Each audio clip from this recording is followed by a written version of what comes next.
¿Alguna vez envió que tu dolor ya no tiene dueño, pero tampoco salida? En un pueblo olvidado por el tiempo, 5 almas rotativas descubrirán que la verdadera sanación no viene del cielo, sino de las manos que se tienden en silencio. Bienvenido a Vila de las Sombras Claras, oh. Aquí, hasta el duelo más viejo aprehende a florecer. Esa mañana de octubre, María Elena Ramírez se desesperó antes que cantara el gallo. Como siempre hacía desde que el sueño se le volvió escurridizo a los 60, no era insomnio de angustia, sino de memoria. El cuerpo descansaba, el alma, no. Y ese día, ella sabía por qué. Era 17 de octubre, el día en que Miguel hubiera cumplido 47 años. Se levantó despacio, agarrándose del borde de la cama con las manos arrugadas pero firmes. Se lavó la cara con agua fría, se peinó los cabellos blancos hacia atrás y se los amarró con un pañuelo azul, el mismo que usó el día del entierro, aunque desde entonces nunca más lo había vuelto a sacar del cajón. Hoy, sin saber bien por qué, lo tomó, en la cocina, preparó el café bien fuerte, como a Miguel le gustaba, negro y con ganas, decía él, riéndose. Puso 2 tazas en la mesa, una para ella, otra para el vacío. No era costumbre ni superstición, era presencia, oh. Mientras el vapor subía, miró por la ventana. El sol aún no se atrevía a asomarse detrás de los cerros. Todo estaba en silencio. Hasta el viento parecía respetar ese momento. Después del café, fue al armario de debajo del fregadero, donde guardaba medicinas, cerillos y una lata vieja de manteca a la fama. Dentro había 3 cartas, todas las escrituras a mano, con tinta descolorida y márgenes torcidas, señal de que las había escrito de noche. A la luz tenue del velador, ninguna se había enviado. ¿Para dónde mandarlas? Miguel estaba enterrado en el panteón municipal, bajo una cruz de madera agrietada por el sol. Pero las cartas, esas eran para el hijo que aún vivía dentro de ella. El muchacho que reía fuerte, que la ayudaba a cargar agua del pozo, que escondía pan para el perro callejero. Durante 25 años, María Elena cargó la culpa como si fuera un collar de piedras. Si yo le hubiera dicho que no saliera esa noche, si hubiera cerrado bien la puerta, si lo hubiera abrazado más, hablado más, amado más, la culpa no gritaba, susurraba, y así era más peligrosa. Pero algo cambió esa mañana, mientras dobaba las camisetas de sus nietos, una con mancha de chocolate, otra con el nombre de la escuela ya desteñido. Escuchó unos golpecitos suaves en la puerta. Era Arturo Delgado, o maestro jubilado, con seu saco viejo y un sobre amarillento no mano. «Disculpe la hora, María Elena», dijo con voz baja. «Encontré esto entre los papéis de mi espona, que en paz descanse. Tenía el nombre de su Miguel. Creo que era para él». Ella se quedó quieta. El sobre no tenía sello, solo el nombre, Miguel Ramírez, oh, y en una esquina, la letra firme de doña Lucía, «Para cuando regrese». Arturo explicó, mirando al suelo. «Mi esposa le escribía cartas a todos los muchachos del barrio que se iban, o que desaparecían. Decía que aunque no llegaran, las palabras tenían su propio camino». María Elena tomó el sobre con manos temblorosas. No lo abrió frente a él, pero al cerrar la puerta, se sentó en la mecedora del corredor, la misma donde Miguel escuchaba la radio, y, con cuidado, rasgó la esquina. Dentro, una carta corta. Decía: «Miguel, si estás leyendo esto, es porque el cielo te escuchó. Si no, es porque yo te escribo desde el corazón. Y eso nunca se pierde. No tengas miedo de ser bueno en un mundo duro. La bondad no es debilidad, es coraje disfrazado. Y si algún día te sientes solo, recuerda, hay quien reza por ti sin saber tu nombre. Con cariño, doña Lucía Delgado». María Elena lloró, no de tristeza, de reconocimiento o... Alguien, en algún lugar, estaba viendo su hijo no como una estadística, sino como un ser digno de amor. Esa noche, por primera vez en 25 años, no encendió una vela pidiendo justicia, encendió una pidiendo paz. Oh, y antes de dormir, tomó una hoja nueva del cuaderno de cuentas y empezó a escribir: «Miguel, hoy cumplirías 47. Ya no te pido que regreses. Te pido que me enseñes a vivir sin que tu ausencia me mate un poquito cada día. Hoy alguien me recordó que fuiste bueno, y eso me basta. No sabía aún, pero esa carta, la primera que escribía para sí misma, a través de él, sería el primer paso hacia soltar lo que ya no le pertenecía». Al día siguiente, al pasar frente a la casa de Carmen Vargas, La vio barriendo la entrada con su escoba de palma. Se detuvo, respiró hondo y dijo, casi en un susurro, «Carmen, ¿tienes un té para la culpa?» Carmen la miró sin sorprenderse.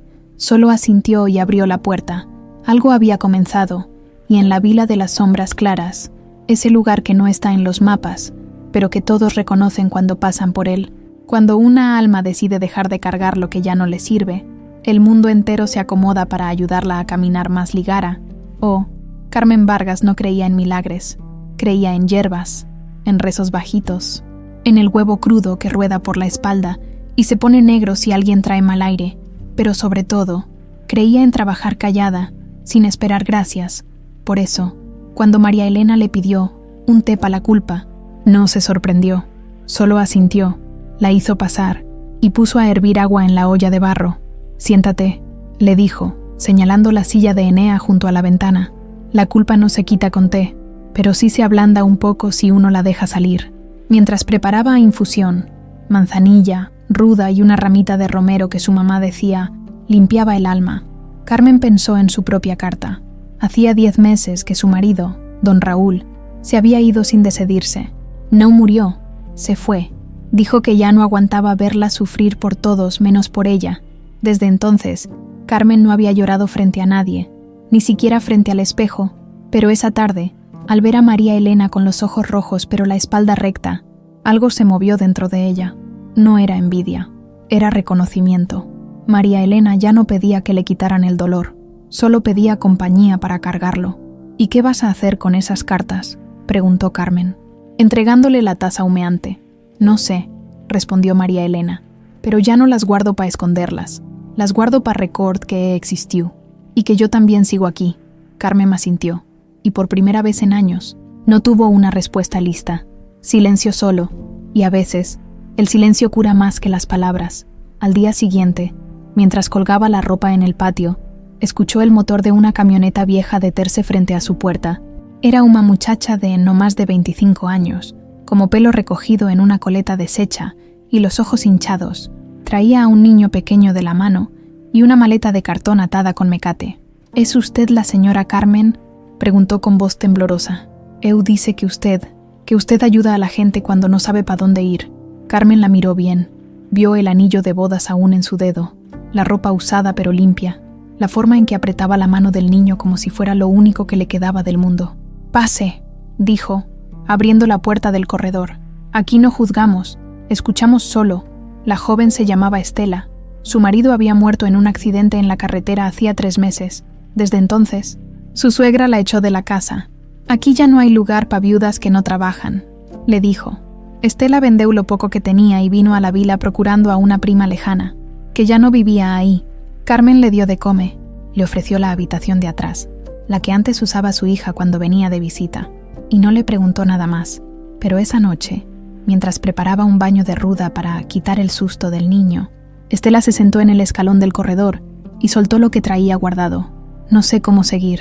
Me siento como me hubieran arrancado el alma, y encima tengo que ser fuerte pa' él». Carmen se sentó a su lado. No le ofreció hierbas, no le dio consejos, dijo solo: «Llora, mija, aquí nadie te oye, pero sí te siente». Y Estela lloró. Lloró como no había llorado desde el entierro.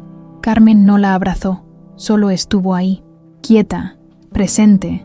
Al día siguiente, Estela se ofreció a ayudar, lavaba ropa, barría, cuidaba las plantas medicinais. Carmen aceptó, pero notó algo. Cada vez que Estela pasaba junto a un altar de San Judas, se persignaba y luego se quedaba mirando el retrato de don Raúl, que Carmen aún no había quitado de la pared. Una tarde, mientras secaban hierbas al sol, Estela preguntó: «¿Usted cómo hace? ¿Cómo sigue adelante cuando siente que ya no puede?». Carmen se quedó callada un buen rato. Luego, con voz baja, respondió: «No sigo adelante. Sigo, al lado, un día a la vez. A veces ni eso, un respiro veces solo». Esa noche, Carmen soñó con don Raúl. Se me hablaban. Solo caminaban juntos por el río, como hacían de jóvenes. Al despertar, no sintió tristeza, sintió paz, y por primera vez en 10 meses, abrió el cajón donde guardaba sus propias cartas, las que él le escribió durante la cosecha de 1982, y las leyó en voz alta. En el corredor, Mientras el sol salía, curación de época no, era comienzo, porque en la vila de las sombras claras, nadie sana solo, o a veces, basta con que alguien más se atreva a mostrar su herida, para que la tuya deje de sangrar en silencio. José Guadalupe, Lupe, Morales, no iba a misa desde que volvió de Los Ángeles, pero sí pasaba todas las mañanas frente a la iglesia, caminando despacio con sus zapatos gastados y su bastón de madera de encino. Decía que el aire de la mañana le limpiaba los pulmones, aunque en el fondo sabía que era la campana de las 7 la que le recordaba que aún estaba vivo. Esa mañana, al doblar la esquina rumbo al mercado, vio a un niño sentado en el escalón de la casa de Carmen Vargas. Tenía unos 5 años, pelo negro alborotado y una camiseta demasiado grande, pero lo que detuvo a Lupe fue la forma en que miraba el cielo, con la cabeza ladeada, como si escuchara algo que los demás no oían. Se le encogió el pecho. «Chuy», murmuró, aunque sabía que no era él. Chuy, su amigo de la secundaria, estaba ocupado en un tiroteo en Tijuana en 1987, pero ese niño tenía los mismos ojos, oscuros, curiosos, con una chispa de travesura y ternura mezcladas. Se acercó despacio, sin asustarlo. «Buenos días, mijo. ¿Qué haces aquí solito?» El niño lo miró sin miedo. «Espero a mi mamá. Está ayudando a la señora Carmen». Lupe asintió. Recordó en tonos rumores que una viuda joven había llegado a la vila con un niño, que no tenía a dónde ir. No le había prestado atención. Hasta ahora. «¿Cómo te llamas?» «Daniel». «Bonito nombre. Mi amigo Chuy también se llamaba Daniel». El niño sonrió, enseñando un diente faltante. «Era, y bueno, el mejor», dijo Lupe, con la voz más ronca de lo normal. Tan bueno que se olvidaba de cuidarse. En este momento, Estela salió al corredor con una canastra de ropa. Al ver a Lupe, se tensó un poco. Había escuchado de él, el viejo que vivía solo, que no hablaba con nadie, que mandó dinero a su familia durante años, y ahora nadie lo visita. «Buenos días, don Lupe», dijo, bajando la vista. «Buenos días, hija», respondió él. «Solo pasaba, pero su niño me recordó a alguien que ya no está». Sem dijo más, pero al irse, dejó sobre el muro de la entrada un racimo de uvas que había comprado en el mercado. «Pa' que el chico tenga algo dulce», dijo, sin mirar atrás. Esa noche, Lupe no durmió. No por el frío, sino por los recuerdos. Chuy había sido como un hermano. Se fueron junta a frontera con la misma mochila, los mismos sueños, pero mientras Lupe se agachó, trabajó, ahorró y sobrevivió, Chuy quiso ganar rápido y perdió todo. Durante años, Lupe se culpó. Si lo hubiera detenido, si le hubiera dicho que esperara, pero nunca lo hizo. Y ahora, ver a Daniel, tan parecido, tan solo, le abrió una herida que creía cicatrizada. Al día siguiente, regresó, esta vez con un cuaderno y lápices. «¿Te gusta dibujar?», le preguntó a Daniel. «Sí, dibujo a mi papá». Lupe se envió a su lado no escalón. No hablaron mucho, solo dibujaron. Un perro, un árbol, un hombre con sombrero. Lupe no supo si era el papá de Daniel o Chuy, tal vez los dos. Pasaron los días. Lupe empezó a pasar todas las tardes allí. Enseñó a Daniel a contar en inglés, a hacer aviones de papel, a distinguir las nubes que traen lluvia, y, sin darse cuenta, empezó a hablar, primero como niño, luego como Estela, luego, una tarde, con Carmen. «¿Sabe qué?», le dijo un día, mientras tomaban atole en el corredor. «Pensaba que ya no servía para nada, que mi vida ya no tenía rumbo, pero ver a ese chico es como si Dios me estuviera diciendo, todavía no, Lupe, aún tienes algo que da». Carmen lo miró con ternura. A veces, el propósito no viene en forma de milagre, viene en forma de niño que necesita un abuelo. Aunque no sea suyo, Lupe no respondió, pero esa noche, por primera vez en 15 años, encendió una veladora a San Judas Tadeo. No pidió nada, solo dijo, «Gracias por traerlo». Y en la vila de las sombras claras, donde el tiempo no se mide en años sino en encuentros, un viejo y un niño empezaron a amarse sin saberlo, solo por estar a presenta el uno para el otro.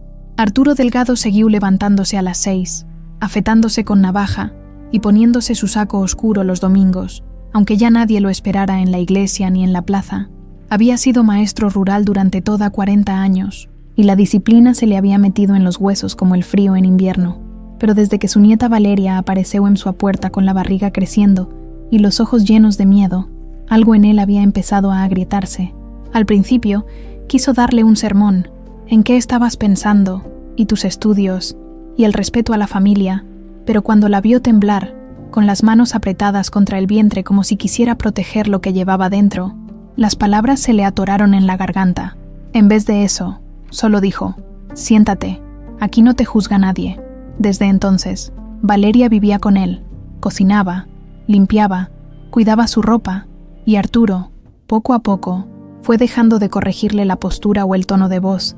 Empezó a escucharla, preguntarle qué pensaba, qué soñaba, qué le daba miedo. Una tarde, mientras ella planchaba en la cocina, Arturo la oyó tararear una canción que su esposa solía cantar. Se detuvo en la puerta, con el corazón apretado. «¿De dónde sabes esa canción?» «Me la cantaba mi abuela, antes de que se enfermara», respondió Valeria sin voltare. Arturo no dijo nada, pero esa noche sacó del baúl una caja de cartón con fotos antiguas. Al día siguiente, se las mostró a Valeria. «Esta es tu bisabuela», dijo, señalando a una mujer con trenzas y delantal. Era partera. Decía que cada niño nacía con una estrella propia, y que nuestro deber era no apagarla. Valeria lo miró, sorprendida. «¿Usted cree eso?» «Ya no sé lo que creo», confesó Arturo, «pero sé que tú tienes una estrella, y este bebé también, y no voy a ser yo quien las tape con sermones». Esa semana, Arturo caminó hasta la casa de María Elena, no para pedir consejo, sino para devolver un favor. Le llevó un frasco de miel de mezquite que le había dado un vecino. «Gracias por lo de la carta», dijo, sin mirarla directamente. «Me hizo recordar que las palabras pueden sanar, si se escribir con verdad, no con razón». María Elena sonrió. «¿Y usted, Arturo, ya le escribió a su nieta lo que siente de verdad?» Él no respondió, pero al regresar a casa, tomó su cuaderno de notas, el mismo donde anotaba las faltas de ortografía de sus alumnos, y escribió: «Valeria, perdóname si creí que amar era corregir. Hoy aprendo que amar es acompañar, inclusive cuando el camino no que uno hubiera elegido». Al día siguiente, dejó el papel sobre la mesa del comedor.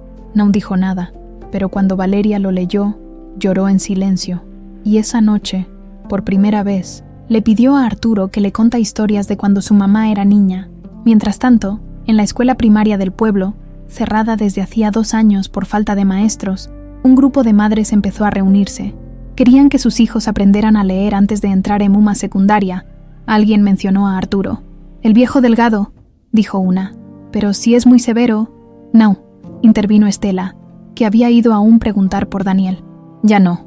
Ahora enseña con el corazón, no con la regla». Una semana después, 3 madres tocaron a su puerta.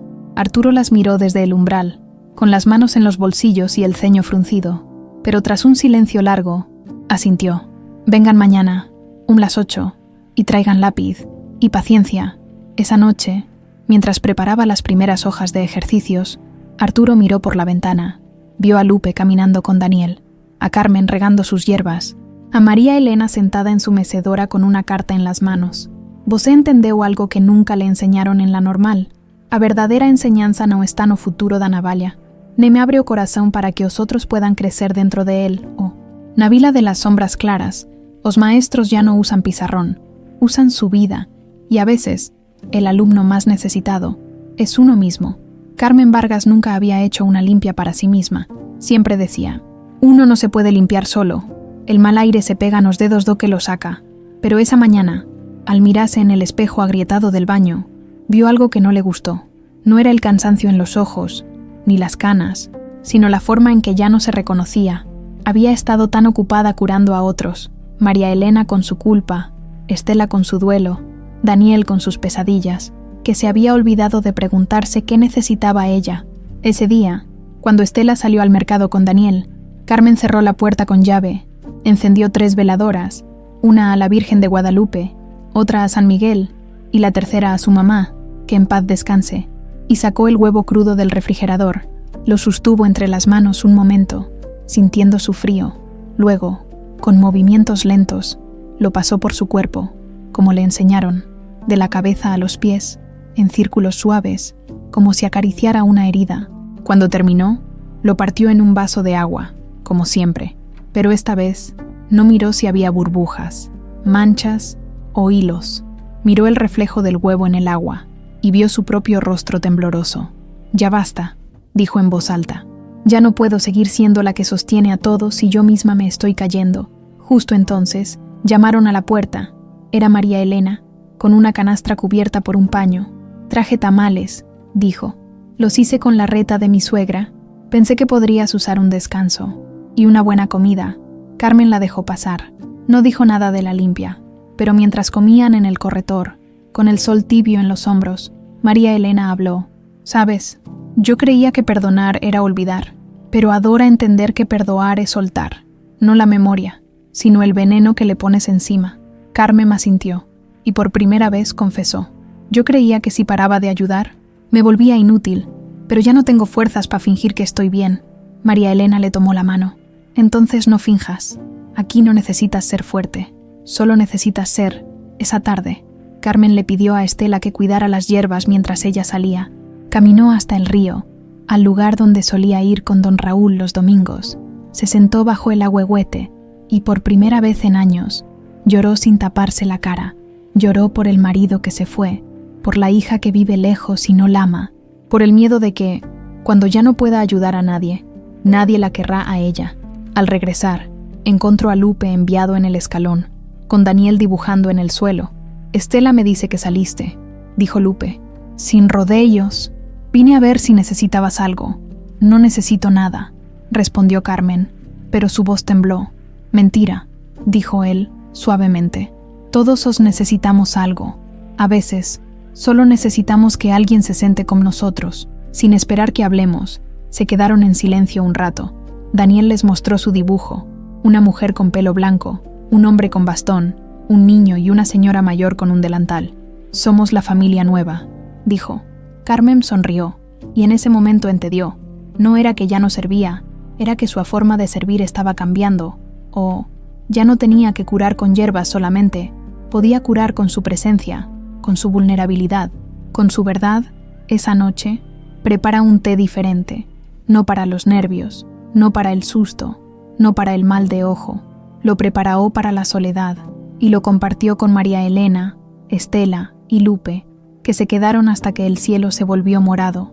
Navila de las sombras claras, la verdadera curación no comienza cuando uno se siente fuerte, sino cuando se atreve a decidir, hoy no puedo, y descubre que, aún así, sigue siendo amado. José Guadalupe Lupe Morales no había puesto un pie en la iglesia desde que regresó de Estados Unidos, pero eso no significaba que hubiera dejado de rezar.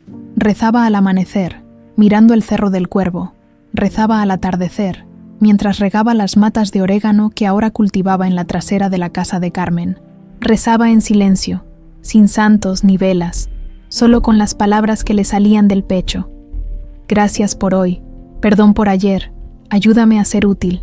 Pero una mañana, al pasar frente al templo, vio a Arturo Delgado arreglando las sillas del atrio. No para una misa, el cura andaba enfermo, sino para una reunión de las madres que ahora llevaban a sus hijos a las clases informales en la casa de Arturo. «¿Necesitas ayuda?», preguntó Lupe, aunque no era de andar ofreciendo. Arturo lo miró, sorprendido. «Si no te molesta, estas sillas pesan más de lo que aparentan». Trabajaron en silencio un rato, hasta que Arturo dijo: «Tú sabes inglés, ¿por qué no vienes a ayudar con los niños? A algunos les cuesta leer en español. Imagínate en inglés». Lupe negó con la cabeza. «Yo no sirvo para enseñar, solo sé trabajar con las manos». «Enseñar también es trabajar con las manos», respondió Arturo. «Las tuyas ya sostuvieron a un niño cuando nadie más lo hizo».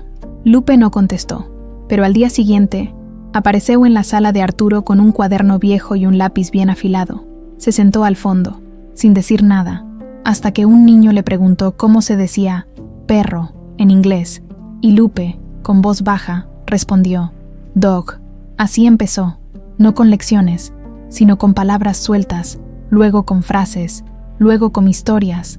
Os contatos dos campos de fresa na Califórnia, dos companheiros que se deram em la oscuridad, das cartas que escreveram a sua família e que nunca se enviava porque lhe dava vergüenza su letra. Una tarde, mientras caminaba de regreso con Daniel, el niño le preguntó: «Don Lupe, ¿usted cree en Dios?». Lupe Cedet miró al cielo, como siempre. «No sé si creo en el Dios de la iglesia, pero sí creo en el que me puso a ti en el camino. Ese sí lo conozco». Esa noche, Carmen lo encontró sentado en el corredor, con la mirada perdida. ¿En qué piensas? En que tal vez la iglesia no es un edificio, tal vez es donde uno se encuentra con otro y se ayuda a seguir. Carmen sonrió. Mi mamá decía que la verdadera misa se celebra en la cocina, en el corredor, en el trabajo del día a día. Al día siguiente, algo inesperado ocurrió. María Elena llegó con una olla grande de mole. Estela trajo arroz y frijoles. Arturo llevó pan recién horneado. Y Lupe, por primera vez en 20 años, encendió una vela en el altar pequeño que Carmen tenía en la sala. No hubo sacerdote, se hubo misa formal, pero mientras compartían la comida, cada uno contó algo que había aprendido esa semana. María Elena, que escribir cartas la hacía sentir cerca de Miguel. Estela, que ya no tenía miedo de decir el nombre de su marido en voz alta. Arturo, que enseñar era escuchar más que hablar. Carmen, que cuidarse no era egoísmo. Y Lupe, que ya no se sentía un hombre sobrante. Daniel, sentado entre ellos, dijo: «Esto es como la cena de Jesús, ¿verdad?» Todos rieron, pero en el fondo supieron que el niño tenía razón, porque en la vila de las sombras claras, la espiritualidad no se anuncia con campanas, sino con platos compartidos, silencios respetados y presencias que sanan sin querer. Y a veces, la iglesia más verdadera es aquella que se construye con manos cansadas, pero dispuestas a tenderse. Esa noche, Lupe no rezó solo, rezó con el corazón de todos los que estuvieron ahí. Vosé pode ver en muito tiempo. Sintió que perdeu, no a un lugar, a un propósito. María Elena Ramírez siempre había usado cuadernos de rayas para anotar gastos, 1 kilo de arroz, 2 jabones, el pasaje del nieto, pero desde que escribió a primeira carta a Miguel, empezó a usar uno nuevo, uno de tapa dura, con hojas blancas, que le regaló Valeria, pa' que escribe que el alma le diga, le dijo la nieta. Al principio, solo escribía frases sueltas. Hoy soñé que Miguel reía. Oh, extraño su olor a tierra mojada. Pero poco a poco, las frases se volvieron párrafos, y los párrafos, conversaciones, no eran cartas para enviar, eran puentes para cruzar su propio dolor. Una tarde, mientras escriba bajo la sombra del naranjo, vio a Arturo pasar por la calle con una bolsa de libros. Lo llamó. ¿Me ayuda con algo? Arturo se acercó, sorprendido. María Elena nunca le pedía nada. «Quiero leerle a Miguel», dijo, mostrándole el cuaderno. «Pero mi letra ya no es clara, y mis ojos se cansan. ¿Podría usted leerlo en voz alta? Pa' mí solo». Arturo asintió. Se sentó en la mecedora de al lado y, con su voz de maestro, leyó las palabras que María Elena había escrito para su hijo muerto. Al terminar, ambos guardaron silencio. Las hojas del naranjo crujían suave. «Nunca supe que escribe tan bonito», dijo Arturo. «No escribo bonito, escribo verdad», respondió ella. Esa noche, Arturo no pudo dormir. Las palabras de María Elena le habían removido algo. Al día siguiente, fue a la escuela primaria, la que ahora usaba como aula informal, y sacó de su escritorio un cuaderno viejo, guardado desde la muerte de su esposa. Nunca lo había abierto. Tenía miedo de lo que encontraría. Reproches, preguntas sin respuesta, amor no dicho, pero al leer la primera página, una nota que ella le dejó antes de morir: «Arturo, no te olvides de reír. El mundo sigue girando, aunque tú creas que se detuvo». Rompió en llanto por primera vez en 10 años. Decidió hacer algo que nunca había hecho: escribirle a su esposa, no una carta de despedida, sino de agradecimiento. Le contó de Valeria, de las clases en el patio, de cómo estaba aprendiendo a amar sin controlar.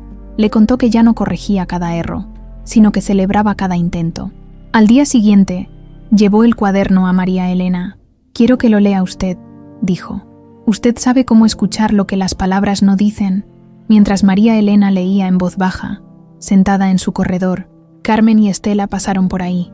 Al verlos tan absortos, se acercaron, sin preguntar. Se sentaron en los escalones. Lupe, que venía caminando con Daniel, también se detuvo. Nadie habló, escucharon solo. Cuando María Elena terminó, nadie dijo nada, pero todos entendéramos algo. Escribir en una época para os escritores era para os que necesitaban ordenar el alma. Esa semana, Carmen empezó a anotar recetas no solo de hierbas, sino de momentos. Hoy Estela sonrió sin forzarlo. Valeria escribió un poema corto sobre su bebé que vendría. Daniel dibujó una historia con palabras que Lupe le ayudó a deletrear. Y Arturo, por primera vez, No corrigió ninguna falta de ortografía. Solo dijo: sigan escribiendo. El corazón no necesita acentos para ser entendido. Una tarde, María Elena reunió todos en su patio. Puso una mesa con café, pan dulce y los cuadernos abiertos. No somos escritores, dijo, pero somos testigos, y a veces eso basta para que otro no se sienta solo. Nabila de las sombras claras. As palabras no se guardan pa el olvido, se comparten pa la sanación, y en cada hoja escrita con verdad hay una semilla de esperanza que otro puede regar. Aunque nunca haya conocido al que la plantó, Carmen Vargas supo que algo iba a cambiar cuando vio a Estela doblar la ropa de Daniel con más cuidado de lo habitual, como si cada pliegue fuera una promesa. Llevaba semanas así, más callada, más decidida, con una luz nueva en los ojos que no era alegría, sino propósito. Una tarde, mientras preparaban té de manzanilla, Estela dijo sin preámbulos: «Me voy, doña Carmen». Carmen no se sorprendió, solo asintió y siguió removiendo el azúcar. «¿Ya encontraste trabajo?» «Sí, en la ciudad, en una fábrica de costuras. Me ofrecen cuarto y comida, y escuela pa' Daniel». «¿Y estás segura?» Estela miró hacia el corredor, donde Daniel jugaba con un avión de papel que Lupe le había enseñado a hacer. «No estoy segura de nada, pero sé que no puedo quedarme esperando a que la vida me dé permiso para vivir. Mi marido ya no está, pero yo sí, y Daniel merece un futuro donde no tenga que esconderse para sentirse seguro». Carmen dejó la cuchara y tomó las manos de Estela. «Entonces vete con la frente en alto. Aquí no se despide a la gente como si se acabara todo, se você quiser dar un dado. Vete, non precisa de máis informações sobre o que está acontecendo». Esa noche, Carmen le contó a María Elena, al día siguiente. Arturo supo, y Lupe. Lupe se quedó callado más tiempo del usual. «¿Y el niño?», preguntó al fin, con la voz ronca. «Se va con ella», respondió Carmen. «Pero dice que volverán en las fiestas». Lupe asintió, pero al atardecer fue a la casa de Estela y le entregó un sobre. «No lo abras hasta que estés en el camión», dijo. Dentro había 100 pesos y una nota, pa' que el primer día no sea tan duro y pa' que sepas que aquí siempre tendrás un abuelo, aunque no sea de sangre.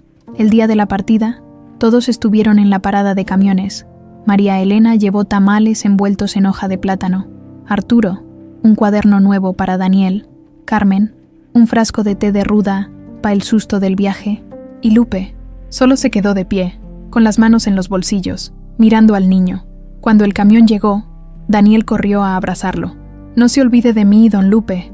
Imposible, mijo», respondió él, con la voz quebrada. «Tú eres la mejor cosa que me ha pasado en 20 años». Estela subió al camión con la cabeza alta.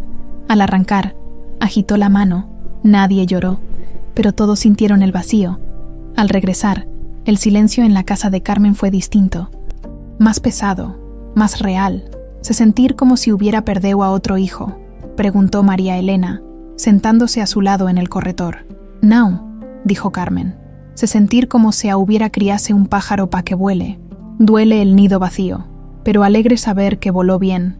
Esa noche, mientras regaba sus hierbas, Carmen notó que una mata de romero, que no florecía desde la partida de don Raúl, había brotado nuevas hojas verdes. O sonrió.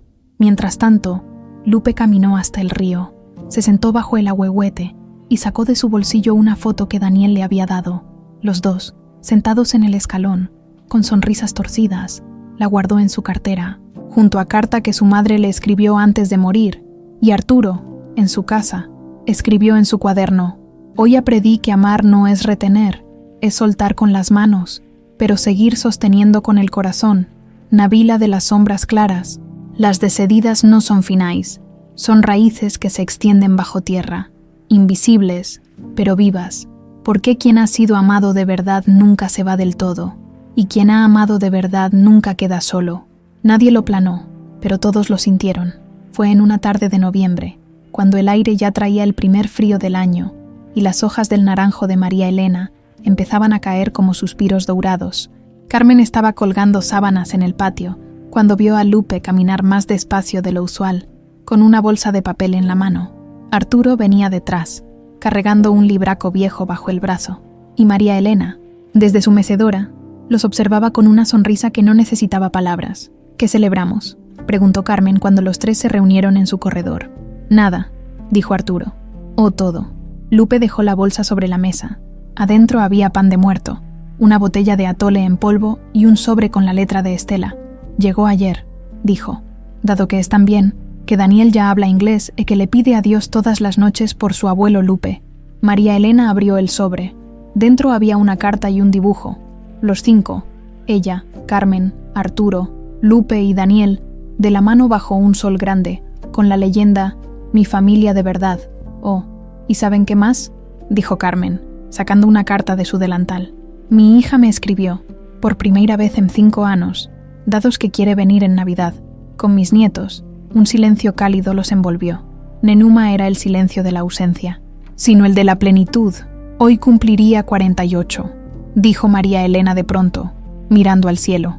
Pero ya no pongo 2 tazas, pongo una, y le hablo como si estuviera aquí, y ya no duele tanto.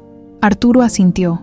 Yo ya no corrijo los cuadernos de Valeria, solo los leo, y en cada palabra veo a mi esposa sonreír. Lupe miró sus manos, ásperas del trabajo. Yo creía que ya no servía para nada, pero resulta que sí sirvo, para ser abuelo, maestro, amigo, para ser presente. Carmen sirvió atole en tazas de barro, y yo aprendí que curar no es quitar el dolor, es caminar con él, hasta que ya no pese tanto. Comieron en silencio al principio. Luego, las palabras brotaron solas. Recuerdos, aviones pequeños, risas por tonalidades. Nadie mencionó la palabra milagre, pero todos lo sintieron, porque en la vila de las sombras claras, los milagres no bajan del cielo, nacen en los gestos cotidianos, una carta que llega, una hija que escribe, un niño que dibuja a sus abuelos del corazón. Al atardecer, mientras el sol se escondía tras los cerros, María Elena sacó su cuaderno y escribió: Miguel, hoy no te extrañé como un agujero, te recordé como una raíz, porque gracias a ti aprendí a amar a otros, y ellos me enseñaron a seguir viva. Arturo leyó en voz alta un poema que Valeria escribió para su bebé. Carmen encendió una veladora no por miedo, sino por gratitud, y Lupe, por primera vez en años, no miró al cielo procurando respuestas, miró a sus amigos, y encontró paz. No hubo música, ni fuegos artificiales, ni discursos, solo 5 almas que, después de tanto cargar el peso del mundo, descubrieron que la verdadera espiritualidad no está en huir del dolor, sino en transformarlo en puente, y así, sin que nadie lo anunciara, celebraron la fiesta más importante, la de seguir aquí, juntos, con las heridas cicatrizadas pero visibles, con los corazones rotos pero abiertos, con la certeza de que ninguno había llegado solo hasta este momento, y ninguno se iría solo de él, porque en la vila de las sombras claras, el espíritu no evoluciona en soledad, evoluciona en comunidad, en presencia, en amor que no da dados, pero se vive.